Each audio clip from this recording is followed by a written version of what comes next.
All right, ladies and gentlemen, we are back. We are live. And we are joined on the Malsberg America Talks Live panel by Stacy Washington, host of Stacy on the Wright Show, and C. Edmund Wright. Not the same kind of Wright. He's W-R-I-G-H-T. C. Edmund Wright, columnist for Breitbart.com and American thinker. Hello, panel. How are you? All right, let me start with you, Stacy, as a female. This Elena Machado character, who, as we documented in the Spotlight, Megyn Kelly pointed out that even though she claims Trump made her bulimic, she was bulimic in the year leading up to the Miss Universe pageant. By her own admission to the Washington Post, she says, oh, that's not right, but she's quoted in the Washington Post 20 years ago, or whenever it was. And also, as Anderson Cooper pointed out, she's been accused by a judge in Venezuela of threatening that judge and helping her boyfriend escape a homicide. Yet, you know, the morning shows all had her on today, and everything was lovey-dovey, and that's Hillary's new champion, to the point where Joe and Mika are saying this could be the game changer. I mean, are they out of their mind? Yes, Steve, they are. Isn't she a porn star in Venezuela? I mean, I hate to be the one to point all of this out, but this woman has had a lot of problems before Donald Trump ever said anything about her. And what does this have to do with American elections? I'd love to know how this woman, who obviously doesn't even live in this country anymore, what impact she has on my taxes, or the death tax that Hillary Clinton wants to put at 65%, which means my money, which is already taxed at 50% of all of the taxes that I pay, all of my money is taxed at 50%. And when I die, they'll take another 65% of what I've earned over the course of my life. So what does this woman have to do with anything that Americans care about? Right. And C. Edmund, welcome back, sir. It's been too long, but what's your take on this? I mean, you know, Donald bit his tongue at the debate, but if this is where Hillary wants to go, talking of having a surrogate out there saying that Donald Trump mistreated me, well. Now the question is, would the networks ever put on the Kathleen Willies and the Juanita Brodricks of the world? I say no. Well, no, Steve, you know the answer to that. I would say this, though, and Stacy should be happy about this. If Joe and Mika said it's going to be a game changer, then you can count on the fact that it's not going to matter at all.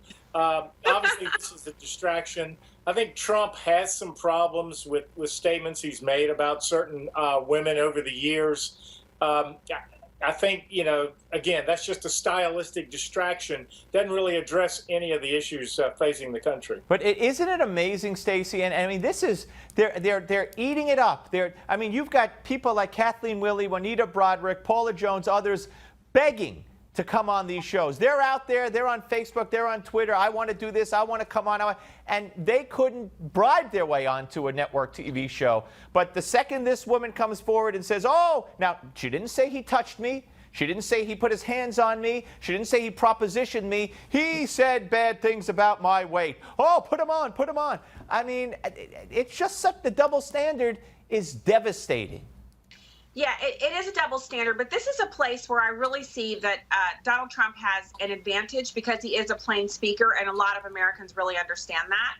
And so since 70% of Americans don't have a college degree and aren't really politically correctly indoctrinated like the 30% of college-educated Americans seem to have this bent towards not being able to hear anything negative, I think Donald Trump should take the same tack that Hillary Clinton took and say, you know, I've been pretty hard on some women on some occasions, and in some of those instances, I regret it. And just like you gave Hillary Clinton a pass on her emails at the debate last night when she said, I regret not using the government server, I'd like to move on from this and talk about issues that are facing Americans. And he should say that every single time this is brought up, because the media is desperate for something to pin on him, to keep him off message, because when he's on message, the polls move in his direction. Yep. All right. I don't want to throw either of you a curve, because and the thing about me is, I know they send you a list of stories, but you know by now, all of you, that list is probably meaningless by the time you get on. There's a UN commission. I'm going to have more on this in my Gimme 5 segment at the end of the show. There's a UN commission, and we know what the UN is, but Bibi Netanyahu set us all straight on that the other day at the UN. They're demanding that the U.S. give reparations to African Americans in this country because of the slave trade and because of what they're calling continued, systematic abuse in the criminal justice system. C. Edmund? Oh, well, let's look at what reparations mean. It means to sort of make you whole again, to take you to where you would be had this act that requires the reparations not taken place, right? So I think what we ought to do is we ought to find out what the average level of wealth would be for a descendant of Africa who didn't come to this country, and then, Steve, find out how much they owe us for their increased standard of living for being over here. By the way, I should point out, C. Edmund, I was remiss. Your book, WTF: How Karl Rove and the Establishment Lost Again. Stacy, on the issue of reparations. Look, what I'd like is some reparations on my current tax burden, because here's the problem. Everybody who has brown skin in America isn't directly descended from slaves. So in my family, I have direct descendants from slaves on one side, on my father's side, on my mother's side, no slave history. So when we go into this looking at black people as if they're people who are victims, we make a huge mistake. If you're an American citizen, you are the beneficiary of the citizenship in the greatest project, the greatest experiment that has ever existed on the history of this planet. So we are blessed to be Americans. I'm happy to be here. I'm glad to have the opportunities I've had. And I think we should take the focus off of enshrining this victim mentality for blacks into our psyche. We are not victims. We are just as equal and just as capable as every other American who lives here. Just ask Haitians and Ghanaians and people who hail here, who have black skin, who are doing just as well as every other ethnic group in America.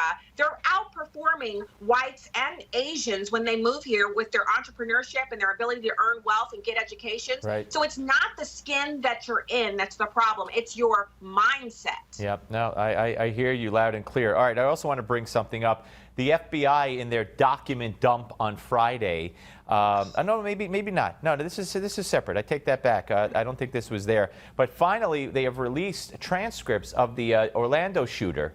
And I don't know why they held. Well, I do know why they held on to them. Listen to this. How many times, guys, have you heard Hillary and Obama and the left say we can't have Gitmo, we can't say Islamic terrorism, we can't say call it what it is because that's what they want. We can't surveil Muslim communities because that's what they want. That'll make them mad.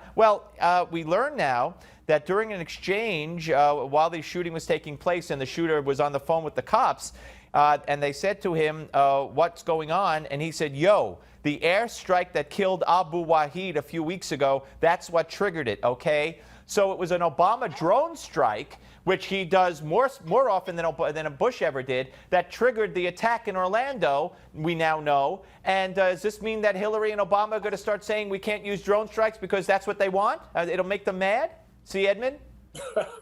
No, I don't think we're going to be hearing that, not right away anyway. Yeah, but I got to tell you, Steve, I don't buy that there's any reason for that. I mean, the attack happened in Orlando just like all the rest of them did because they hate us. They hate our way of life. It's got very little to do with anything we've done, even anything Obama has done or Bush or even Halliburton or Dick Cheney or Gitmo. It's who they are. It's their view of the world. It's the caliphate they're trying to usher in. Everything else is just, moving away from what the true picture is. Stacy?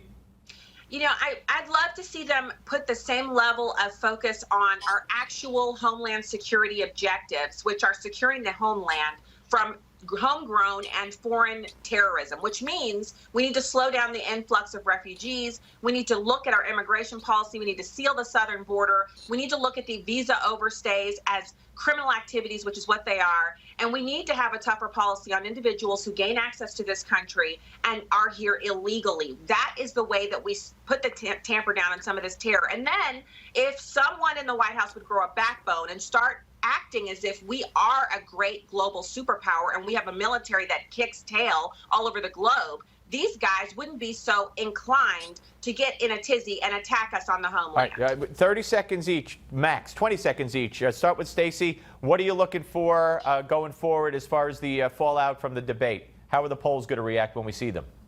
I think we're going to see a little dip for Trump, but I don't think it's permanent. If he gets back on message and stays there, he's going to continue to rise in the polls. And see, Edmund, he has to have a better debate next time around. I mean, he has to take the opportunities that were presented to him over and over and over.